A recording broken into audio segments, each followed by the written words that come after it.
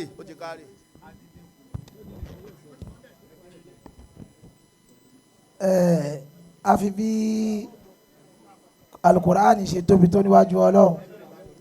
ẹ dákun ta ni orí Al-Qur'ani ẹni tí ò bá rí tó fẹ́ gbà. èyí tí ó dá wa lójú òun náà ni pé bọ́lọ́run ṣe fún wa níjókòó ìjó ìfẹ̀yàbalẹ̀ títí ó ti wà nínú ọ̀rọ̀ wa. ọlọ́run gba àwọn ẹni Ọlọ́run tí wọ́n ń bẹ níkàlẹ̀ ihun tá a sì gbọ́ ní ọ̀dọ̀ àwọn bàbá òun nípa Ànábì wa Muhammad Ànábì ní man ruzika du'a'u lam yuhramil ijaba. bàtú bá ti lè wù tó yẹ kọ́lọ́run wá kó wa jọ pọ̀ adájọ́ Ọlọ́run sì gbà á bẹ́ẹ̀ pé ká lè rí ṣe tó àgbà yìí pé Ọlọ́run o ìfàyàbalẹ̀ tí bẹ̀rù òtún ní símọ́ má ṣàfisínú ìlú wa. Àmín. gbogbo ìbànújẹ́ tó wàá fẹ́ dàbí ìgbà tẹ́ pé ìdùnnú ò ti exist láyé Ọlọ́run ìwọ lọ́bẹ̀ ẹyọ ọ̀kan tí ò ní pé méjì. Alukurani tí a fẹ́ ké yìí kódà mo ń bi àwọn bá Mudiru Ibrahim yìí pé ṣe gbogbo ẹnu àti Fatiha náà irú àwọn náà ń kàlẹ́ yìí ìnira ni bí ìnira bá sì mú yàn kò sẹ́ni tẹ́yìn ò lọ bá ju Ọlọ́run ọba lọ.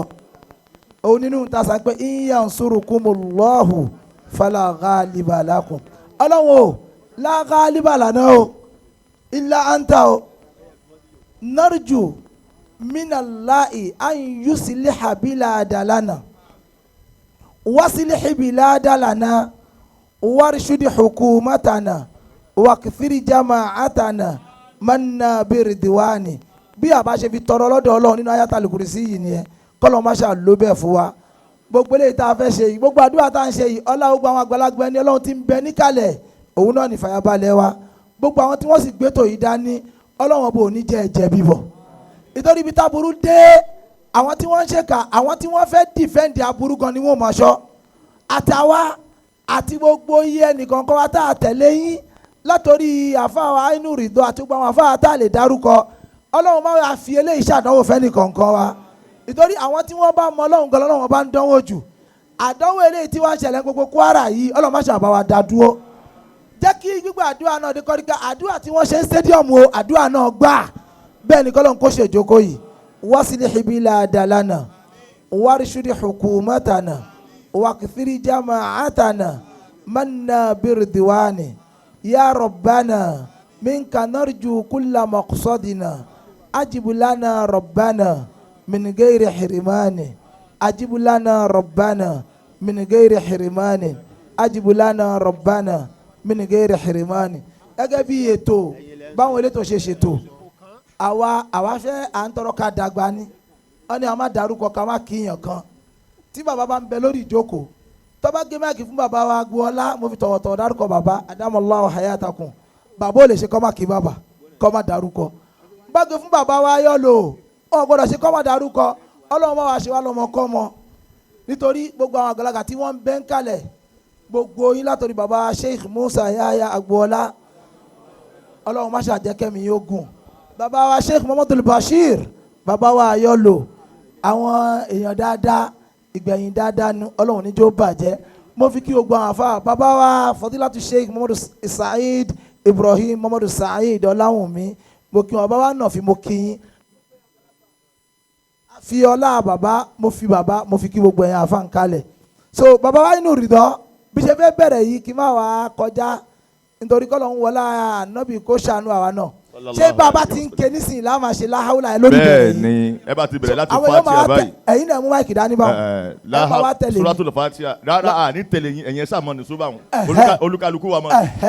tá a fi ní kẹ́ ẹ ṣe bẹ́ẹ̀ ni pé káwọn yẹn lè mọ bá a ti wí. wí bẹ́ẹ̀ ni. àyà kan láhàúlà bẹ́ẹ̀ ṣe bisimilayi láhàúlà bẹ́ẹ̀ kálí alhamdulilayi láhàúlà.